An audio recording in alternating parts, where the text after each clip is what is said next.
La ciencia es en sí misma un fraude. 1. El origen de la vida. Dios ha muerto. Lo hemos matado. ¿Cómo podremos consolarnos a nosotros mismos, a nosotros, los mayores asesinos de todos los asesinos? Lo que era más sagrado y más poderoso de todo lo que el mundo aún posee, se desangró bajo nuestros cuchillos. ¿Quién nos limpiará esta sangre? ¿Qué agua podrá limpiarnos? ¿Qué festivales de expiación, qué juegos sagrados deberemos inventar? ¿No será la grandeza de esta acción demasiado grande para nosotros? ¿No deberíamos nosotros mismos convertirnos en dioses simplemente para parecer dignos de ello? Así reflexionaba Friedrich Nietzsche en su libro, La Gaya Ciencia.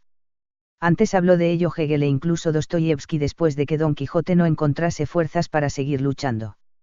En realidad, mucho antes, ya hubo quien habló de ello, aunque no con estas inquietantes palabras. Muy probablemente se refiriera Nietzsche a que se había producido el triunfo de la racionalidad científica sobre la revelación sagrada, seguido por el surgimiento del materialismo filosófico y del naturalismo radical. En consecuencia, la creencia en Dios como factor decisivo en los asuntos humanos y el destino del universo había llegado a su fin. En una palabra, hemos matado a Dios porque se había entrometido demasiado en nuestra búsqueda del sentido de la vida. No obstante, y dado que el hombre no puede vivir sin algo a lo que adorar, de este nefasto teocidio ha surgido un sustituto, lo que Nietzsche parece haber previsto al preguntarse si no deberíamos nosotros mismos convertirnos en dioses. La pregunta, a todas luces retórica, se tomó al pie de la letra hasta convertirla hoy en nuestra realidad. El nuevo Dios, el de la racionalidad científica, la ciencia para ser más exactos, se asienta sobre una roca, la Academia Inamovible, también llamada Comunidad Científica, establecida en 1660 por Robert Boyle y sus amigos bajo el nombre de Royal Society of London, más tarde expandida por los 5 continentes. La idea era reunir en un solo organismo a toda la élite intelectual y científica del momento con el fin de estudiar y entender el funcionamiento de la existencia. No obstante, fue de esa fragua de la que salieron los cuchillos que mataron a Dios. La Royal Society había nacido justo 2 siglos antes que Nietzsche, Hegel y Dostoyevsky, tiempo suficiente como para preparar el teocidio. Sus sacerdotes recibían las órdenes eclesiásticas al adquirir sus doctorados en universidades del círculo. Su canonización se llama ahora Premio Nobel. Su jerarquía completa es tan compleja como la del Vaticano. Funcionan organizados en incontables templos y logias, que ahora se denominan institutos, centros de investigación o campus universitarios, muchos de ellos siguen siendo clandestinos. Se reúnen periódicamente en congresos, sus festivales de expiación, que se celebran alrededor del mundo, generalmente en lugares atractivos y con un programa que siempre tiene en cuenta la necesidad del desahogo que caracteriza al hombre, por muy científico que sea.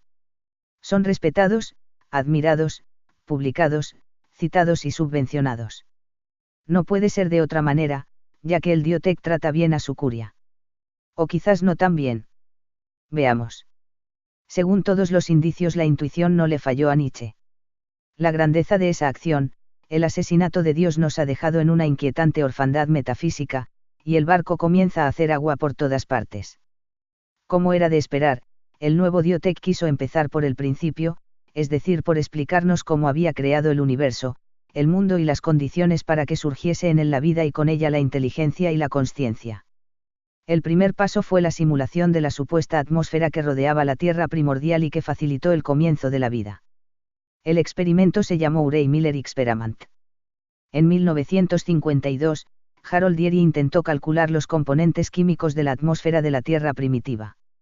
Basó sus cálculos en la, entonces, ampliamente aceptada opinión de que la atmósfera primitiva tenía que ser reductora, y concluyó que los componentes principales debieron ser metano, H4, amoníaco, NH3, hidrógeno, H2, y agua H2.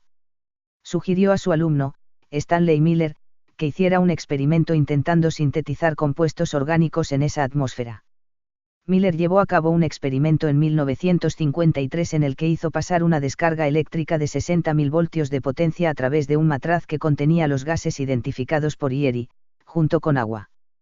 Miller descubrió que, después de una semana, se había consumido la mayor parte del amoníaco y gran parte del metano. Los principales productos gaseosos eran ahora monóxido de carbono CO y nitrógeno, N2. Además, hubo una acumulación de material oscuro en el agua. Algunos de los componentes específicos de ese material no pudieron identificarse, pero estaba claro que incluía una amplia gama de polímeros orgánicos. El análisis de la solución acuosa mostró que también se habían sintetizado 25 aminoácidos, principalmente glicina, alanina y ácido aspartico. Varios ácidos grasos. Hidroxiácidos. Productos de amida. El experimento Miller-Urey fue inmediatamente reconocido como un importante avance en el estudio del origen de la vida. Fue recibido como confirmación de que varias de las moléculas clave en la producción de vida podrían haberse sintetizado en la Tierra primitiva en el tipo de condiciones previstas por Oparin y Haldane. Estas moléculas podrían haber sido capaces de participar en procesos químicos prebióticos, que condujesen al origen de la vida. Desde el experimento de Miller-Urey se ha dedicado un gran esfuerzo a la investigación de la química prebiótica.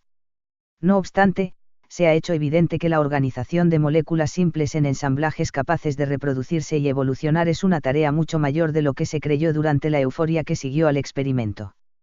Además, la visión de que la atmósfera primitiva era altamente reductora se desafió hacia finales del siglo XX, y ya no es la opinión consensuada. Aunque ahora pueda cuestionarse la importancia de los detalles específicos de Miller-Urey para el origen de la vida, lo cierto es que había comenzado una nueva disciplina científica, la química prebiótica, que ha tenido una enorme influencia en el desarrollo de nuevas teorías sobre el origen de la vida. Chris Gordon Smith, profesional e investigador científico ambiental.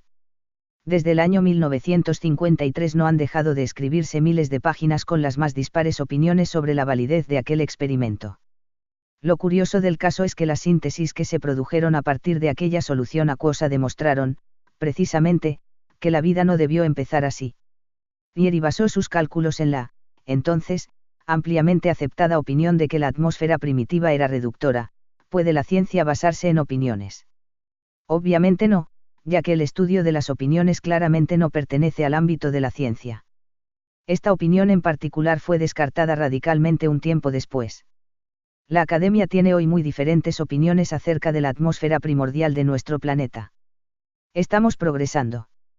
No nos dejemos llevar por espejismos que nada tienen que ver con la realidad, siguen siendo opiniones. El hecho de que Diotech intente salir de este embrollo llamando a sus opiniones hipótesis de trabajo no soluciona nada, ya que las hipótesis vuelven a ser opiniones, suposiciones o propuestas sobre la base de pruebas limitadas. En este caso no hay pruebas, ni siquiera limitadas, ya que cuando la atmósfera se estaba formando no había nadie que analizara sus componentes y, por lo tanto, la hipótesis que dio lugar al experimento de Miller estaba basada en otra hipótesis que no se sustentaba en ninguna prueba empírica. Thierry hizo pasar una corriente eléctrica de una potencia de 60.000 voltios, según las opiniones científicas de los años 50, ahora ampliamente descartadas. La vida podría haber empezado como resultado de las descargas eléctricas de los relámpagos sobre la atmósfera primordial de la Tierra. Es cierto que se creía que las tormentas eléctricas eran muy comunes por aquel entonces, pero ¿de dónde sacó Miller que la energía necesaria para que eso ocurriera debía ser de 60,000 voltios? El análisis de la solución acuosa realizado una semana después mostró que se habían sintetizado, entre otras sustancias, 25 aminoácidos. Ahora bien, si en una semana se sintetizaron 25 aminoácidos, ¿cuántos aminoácidos, moléculas o lípidos deberían haberse sintetizado 70 años después? Diotech no tiene respuesta para esta pregunta. Se limita a publicar una disertación en la revista correspondiente y repetirla hasta que se convierta en una nueva verdad universal científicamente aceptada. A pesar de ello, seguimos opinando que tenían que haber guardado esa sopa primordial y haber continuado bombardeándola con descargas eléctricas de 60.000 voltios hasta originar una célula o reconocer su fracaso.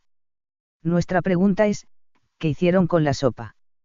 Tanto Thierry como Miller han fallecido, pero allí sigue la Universidad de California en Berkeley, el Instituto de Tecnología de California, la Universidad Columbia de Nueva York, la Universidad de Chicago, por nombrar algunas de las instituciones que habían contribuido a la carrera de Miller. Podían haber vigilado su sopa y ahora puede que supiéramos algo más acerca de sus ingredientes. El experimento fue inmediatamente reconocido como un importante avance en el estudio del origen de la vida. Aquí no se trata de avanzar, sino de saber cómo se originó la primera célula. Poco importa en qué punto de la investigación estemos.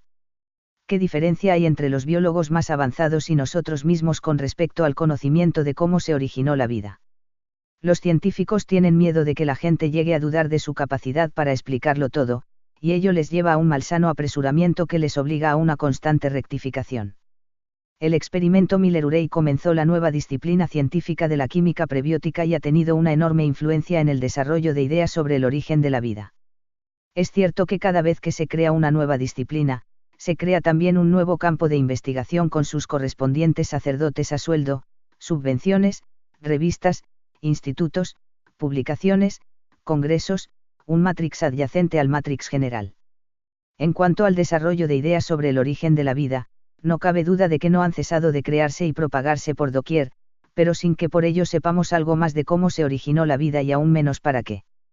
Wikipedia ofrece un detalle altamente revelador sobre la vida y la carrera profesional de Miller. En 1951 la Universidad de Chicago le ofreció un puesto de profesor auxiliar que podría proporcionarle los fondos iniciales para el trabajo de posgrado. Lo aceptó y se inscribió en un programa de doctorado en septiembre. Buscó frenéticamente un tema para su futura tesis, reuniéndose con un profesor tras otro. Se inclinaba por los problemas teóricos, ya que los experimentos solían ser laboriosos. Esa, al parecer, inocente cita refleja en nuestra opinión la típica actitud de la mayoría de los miembros de la academia. Miller se inscribe en un programa de doctorado sin saber qué es lo que realmente le interesa. Cabría preguntarnos qué pasó en aquel laboratorio en 1953. Stanley Miller seguía sintetizando hasta su muerte en 2007. Logró producir una amplia variedad de compuestos inorgánicos y orgánicos esenciales para la construcción celular y el metabolismo. El mismo logro de muchos otros investigadores utilizando otros métodos, otras condiciones y otras fuentes de energía. Lo que no ha logrado ninguno de ellos es originar a partir de esos compuestos un organismo vivo. Tenemos en el matraz un montón de aminoácidos sintetizados, pero seguimos sin saber cómo empezó la vida. La misma idea de que pudieran producirse células vivas a partir de elementos químicos muertos sigue perturbando a los evolucionistas. Intentan combinar los experimentos en laboratorios con la propaganda que les ofrecen los medios de comunicación más influyentes de cada país, pero siguen sin poder explicar cómo aparecieron los primeros organismos vivos. En otras palabras, siguen sin una base sobre la cual poder construir un árbol evolutivo de la vida, el sueño de sus carreras.